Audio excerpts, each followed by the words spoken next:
Hi guy, welcome to the AMIGArama podcast. As always, I'm your host Lorfarius, and for this week's show we will be taking a look at probably the longest named Amiga game I've ever seen, Escape from the Planet of the Robot Monsters. Though before we get into that B-movie madness, we need to take a look at this week's Amiga news. Now first up is a YouTube channel I've been following for quite some time now, in particular because they're doing a lot of Amiga art live shows. They've been digging into things like Deluxe Paint Free, Disney Animation Studio, lots of live Amiga pixel art. Now these videos, they are highly detailed and she spends a lot of time walking through all the different elements of the software. It's suitable for beginners right up to, I don't know if you can really call it professional anymore. Do professional Amiga artists exist? I'm not entirely sure. I've not seen it in my Twitter feed, but Pixel Vixen does a hell of a job at it, so it's well worth looking at. Again, these tend to crop up every couple of weeks and they tend to be about 2 or 3 hours long. You can always watch them back on YouTube, I suppose, but there really is something for everybody here, and if you've got any sort of vague interest right up to you really know what you're doing with these sort of programs, it's well worth watching.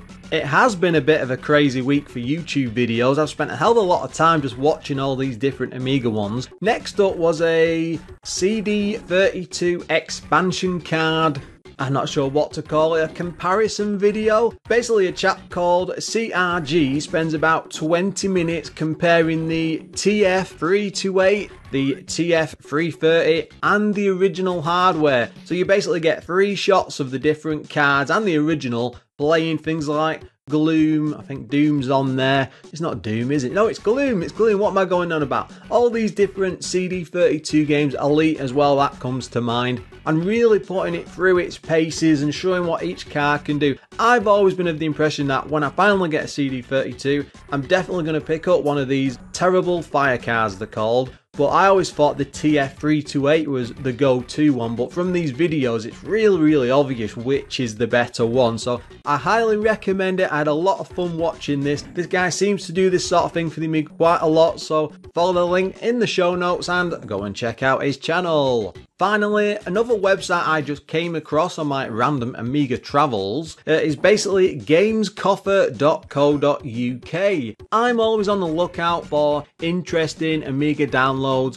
things to mess about with and just to try out on the systems I've got. And I just noticed this by chance as I was looking for different sort of like Amiga disc magazines, that this site had a full page dedicated to them with a download for each of them. Now this is all the stuff going back, well, I suppose it'll be the late 80s and into the 90s. There's piles upon piles of these Amiga disc magazines. There's a full collection there. Everything you could ever possibly think of is on there. I'm sure you might have read some of these yourself in the past, or you might have just been intrigued to see what they're like. And don't forget, I did the interviewing one a couple of months ago, so it's well worth checking out. Even I've not seen this sort of stuff together on a single website like that. Really easy to download. There's no signing up or anything. You just grab what you want, download it, and off you go. Hell, you can even burn it to a floppy disk and run it on the original Amiga if you want. And with that out of the way, let's move over to this week's game.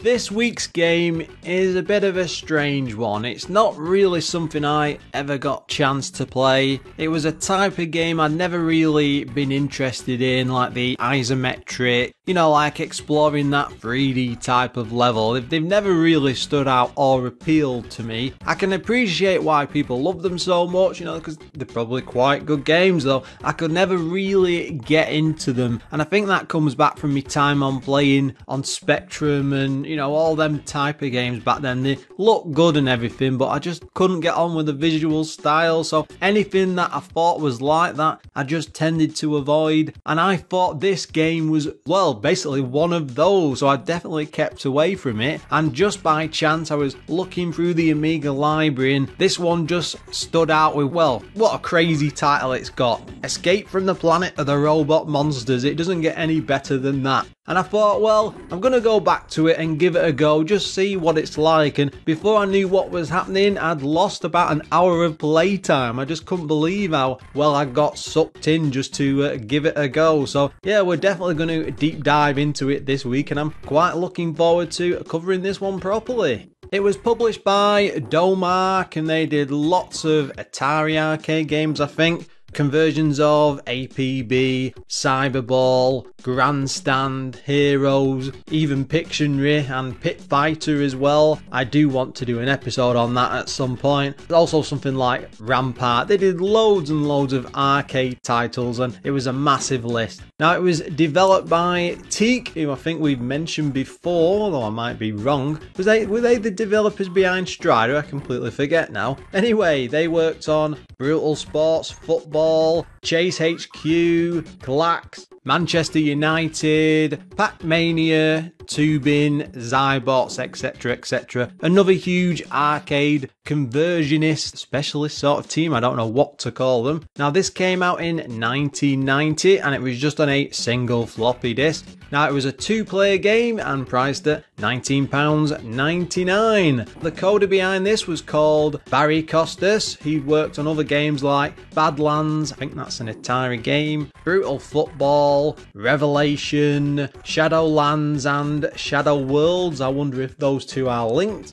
Now, the graphics were done by Neil Adamson. He worked on Botix, Hill Street Blues, Man United Europe and Man United Double. I think that Double game was one I played a lot as a kid. And Rogue Trooper, as well as a few other games, though we won't get into the rest of them. Music wise was done by Matt Furniss, who was responsible for some great tunes on Alien 3, Castle Master, Chase HQ again, Clax. I do want to do a show on that game eventually. It's actually quite good. Hard Driving and Pit Fighter. It's almost like that game is calling out for me to cover it. We shall have to see. Now, this is a straight up arcade port, but Barry Costas, that was the coder, remember, seems to have had a good history with these kind of isometric games. There's not much info on the actual Amiga port, I'm sad to say, but they did remove the blood and gore from all of the home versions, and that's definitely been done on the Amiga one. It does mean though that we can only really have a look at what happened with the original arcade game. Now, this was in development for a good 12 months before Dave Ackers was brought on board. It seems that the development team couldn't really pull all this game together, so they really needed to get some help. They were even using graph paper and typing actual level layouts by hand that they had. It just wasn't working, as it required far too much effort for them to get it all working. So Dave approached Dennis Harper, who had just finished Tubin. That's the game where you're going down the river on the rubber rings,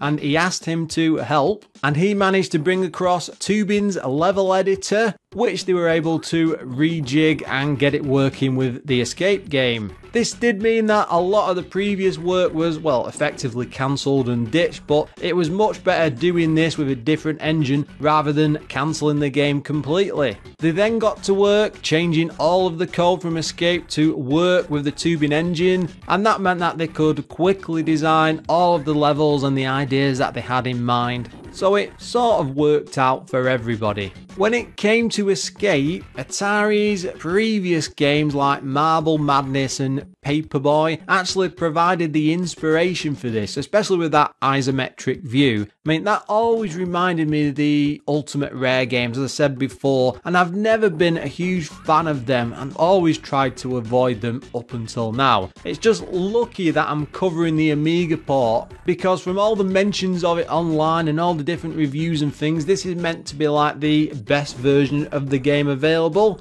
Atari wasn't even sure if this could even do very well. It's quite a standout and odd games. So they sent a test cabinet out for an arcade to, well, just see the reaction. But players managed to discover a huge bug around one of the escalators, which is what you move around through the different floors. And after apologising profusely and refunding all of the money that people have been losing in this, Dave Ackers actually brought it back into the warehouse and made, well, lots and lots of changes and got it working properly. It seemed to do the trick though, and the reactions from when they posted it back out there were huge and very, very positive. When they finally released it to the general public, it was just as popular and it sold extremely well. I mean, enough so that Domark were interested in doing ports of this to multiple systems. Despite the game's arcade roots, it never really managed anything more than the computer ports, though this could have been a console game quite easily. It's just very, very odd that it never actually happened. Though it is one of Dave Ackers' proudest achievements, and he states in an interview that he set out to make a fun two-player isometric gauntlet style game with a sort of 50s retro science theme, if that's the right way to put it, and they definitely managed that, as I'm sure you'll see when we get into the review. When I was looking into the history of the game in general, I did find one funny reference where an ST magazine actually released a demo of the game for people to try, but it turned out that this wasn't a demo, but it was actually the full game, and this is like prior to release, so people were going absolutely mad for it and buying this magazine in great numbers. But what a daft thing to do. Just imagine your luck picking up this cheap magazine and then finding this like free £20 game which is brand new on the cover. Now, it was ported to the CPC 464, the Atari STE, obviously, Commodore 64, the Sam Coupe, that's a souped-up Spectrum, I believe, also PC and a Specky port. Again, the Specky there with the isometric games, I don't know what it was about that computer in this type of game, it just seemed to be perfect for them. We need to start off and have a look at the game's main story, of course, as Jake or Duke, members of the interplanetary SWAT team, you must travel to Planet X, a synthetic industrial planetoid, to rescue Professor Cerebellum. Oh my god. And free the enslaved hostages who are being forced to create an evil robot army which is destined to destroy Earth and help the hostages before they are turned into robo-zombies. Your mission is to transport them all back to your ship in time and rid Planet X of the evil Reptilons. And that's all you get. It's not exactly the deepest of stories, though there's probably more to that than some of the other games we've covered on this show. Now, the aim of the game is to move throughout the stages, rescuing as many hostages as possible before activating escalator switches and running up to the next floor before discovering the glass tube transporter, I don't know how else to describe it, which will then take you on to the next level. Now, the main stages take part on this industrialized metallic world with lots of 50s era B-movie futuristic technology, so there's lots of clunky robots, plenty of glass tubes and all manner of tech that you just wouldn't work in the real world, but it fits the look of it all perfectly. Now, the opening level consists of an isometric viewpoint with a full 3D world to explore, with the top 2/3 of the screen showing the main game and the bottom displaying a 2-player bar which is split in red on the left and green on the right. Now, each represents a different player, showing off the score. You've got 3 energy bars in there as well as the number of matching lives, number of bombs you've got, as well as this ray power bar which you can refill with these green fuel cells as you take out all the enemies. At least I think they are fuel cells. It doesn't actually tell you what they are, but you just have to see what you think of them by, well, have a look at the footage that I've done. Now, you play a typical hero in a red jumper suit and he's wearing shades of all things, and the game itself moves at a fairly quick pace with lots of enemies on screen. They're always on your tail and they can flood the gaming area time and time again. Luckily though, you are fast enough to be able to outrun them all, but with them often ganging up on you, you can get in tight spots as the levels are often riddled with obstacles, so you've always got to be on your toes. Now there's lots of robos, traps, booby trap floors, even things like moving spikes mounted on the walls. You're having to keep an eye on everything around you all the time. Now it can be quite easy to get stuck in a spot, unable to escape and having your energy drained away in no time at all. If you do die though, there is a few seconds of invulnerability which we'll definitely need, as the crowds of enemies around you can get to be quite challenging in some very tight spots. Now the main aim of the game is saving hostages, though you don't have to save them if you don't want to. Every time you do, it fills a shuttle at the end of the level, which in turn gives you an extra energy bar, and you will need them by the way, as well as an extra life when you hit 100,000 points, so it's well worth saving as many of them as you can. Now the controls might seem a little strange at first, as you can hold down fire to use your ray gun and turn the joystick to move it around. It's almost like a flamethrower in a way, as the more power you have collected, the stronger the beam that flies out of it does go out a fair old bit. If you run out of power though, you can still send out a brief yet rapid fire shot, which can take several hits to take out single enemies. It's not ideal though, you really want to be saving up as much power for that ray gun as possible, so it's often smarter to build up lots of power before you take on a large group of them. Luckily, if things get too much, you can use a bomb to take out a small group, but those are limited in number, and ideally you need to save them for the big boss counters when you finally come before them. Speaking of which, every third level has an evil Reptilon boss, and these are gigantic metal robots, at least compared to the size of the main character. They also move in very different patterns to all of the other enemies and tend to fire a spray of bullets or different types of damage depending on the boss. It can be quite manic, as the bullets tend to follow you around whilst you're dodging around the boss, and all of the bosses can be taken out with a ray gun, but I found it was much better to use the actual bombs, as they do a lot more damage and you don't die as much. They are all pretty tough if you don't have enough bombs, though it's good to have the option. Now after every boss, there's a bonus level feature with you flying this floating car. I think it's like a hover car in a way, and that's down these metal passageways, or I don't know, are they canals? I'm not entirely sure. Now this is a very simple isometric maze where you're dotting the car around. You've only got about 30 seconds to go, and you either have to learn the right route on each of these bonus stages, or just guess as it moves around at a fair old pace,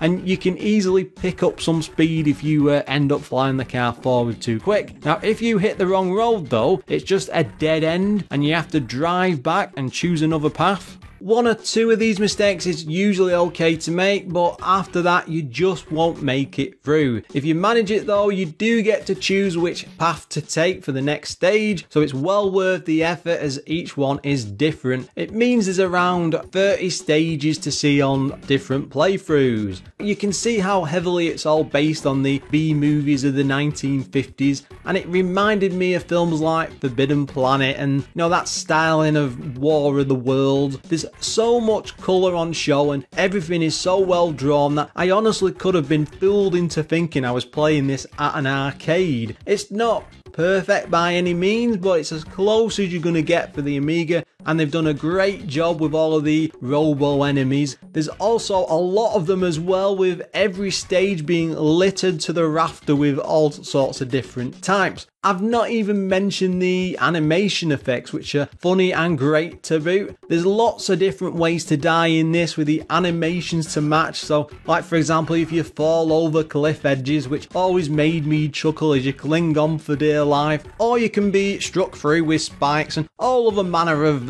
deaths. And to be honest, you're going to want to see all of these for yourself, so I'm not spoiling too many. Now there's only a single song for the entire game, with a few sound effects for for weapons fire and collecting things, so it's not going to be seen as an audio masterpiece. It certainly gets the job done, and it feels passable for a tune-in this sort of a game. As a game, it does have its issues. First of all, it's not always easy to line up the ray gun shots due to the isometric view, as enemies can be on completely different lines or levels to where you're aiming at a distance. Even though it all moves so quickly, it doesn't really matter a lot of the time, as you just tend to run and gun. But if you take a moment to concentrate and try and fire properly, it can be a bit off-putting. Especially when they're shooting at you from an angle, it's annoying to not be lined up right. Maybe if they'd added a bit wider line to the weapon spray, it would have been a tiny bit better. Now the game itself can be quite tough, and it does feel like an arcade game, having to pump in lots of cash. I guess that makes it a great arcade conversion of the sort. Sadly, it does have a bit of a slowdown issue, especially when it gets really frantic and there's lots and lots of enemies filling the screen, though it's not enough to break the game or cause too many major problems. Though again, not surprising considering how many enemies are constantly on top of you and flooded around, and you've got all these explosions going on at once, and it really is chaotic, but it's an awesome lot of chaos that you have to deal with constantly on the fly. Now it can become a bit samey, as the level designs are the same throughout the entire game, but the bosses and car sections do break it up quite nicely, and they are different enough that it makes you feel like it's all part of a proper industrial world. Also, the music from when the game loads never stops, and it's on a constant loop. There is an option to turn it off, but most of the time it didn't annoy me, so I just ended up leaving it on. It's one of those things that will either annoy you or you won't mind it at all, entirely down to you. Now, the magazine scores for this were a bit of a mixed bag. CU Amiga gave it 86%, Amiga Power 83%, Amiga Format 82%, it's lower in bit by bit, and Amiga Action at 78%. That's not bad for this sort of a game really, that's a 7 to a 9 effectively. In order to prepare for this week's show, I had to go and give this a whirl on MAME first, as it's something I've never played before. I've avoided it for years because I tend not to enjoy these isometric puzzlers, you know, things like head over heels, and I've always thought this was one of them. It wasn't until I actually started messing around with a few games and decided to fire this up that I was really surprised how different it was to what I expected. And it's great. It's fast, it's frantic, and I had a great time exploring each of the stages. I do wish they'd done a lot more with the graphics, or even added some hidden bonuses. You know, the arcade didn't have this, but it is a port, so I guess it's only to be expected. Now, I did like the little bits of humour and the 50s tech. They were a great mix together, and I really enjoyed blasting my way through all the levels. It felt like an isometric version of Contra, minus the leaping about, and it just kept me wanting more. Though I am a bit split about the level designs, because I love how there's so many to choose from on the different paths. Having to beat a maze and then choose the right way to go opens up an awful lot of possibilities, but all the levels tend to have the same look, so it's a bit of a double-edged sword. I guess in the long run there's not much in the way of variety, so probably not going to keep you going through very long periods. I will say though that games like this are why I love doing this show. This is something I completely missed out on as a kid because of my dislike of its look and my own stupidity, but having to dig a lot deeper into the library of games, it's opening up stuff I would never have touched before. The bonus with this is I found something I'm going to keep on playing, as it's a very quick, fun arcade blast that's worth sticking to. And I think it's one of those ideal games when you've just got a few minutes spare, just want to have a quick blast, you can jump right in, enjoy yourself, and then just ditch it after. You know, the world's not going to end, but it's a great arcade port. It's about time to wrap up the show. If you have any comments about anything I've said today, or you just want to drop me some sort of a question, pop along to AMIGArama.com. Drop me an email, which is Lorfarius@AMIGArama.com, or come along to the Facebook page on facebook.com/AMIGArama, or follow the show on Twitter @AMIGAramaPod. Now, as always, we need to send out a huge thank you to all of our Patreon supporters. The list is ever growing bigger, and if you'd like to get involved and get next week's show a whole week early, you can pop along to patreon.com/AMIGArama. And our active Patreons are Adam Bradley, Darren Coles, Graham Vebke, Glenn Milford, Jason Warnes, O'Brien's Retro and Vintage, Kremsky, Retro Ravi, Richard Legg, Sneff and Treble. And not forgetting our newest Patreon, 10 Minute Amiga Retrocast. Until next time, guys.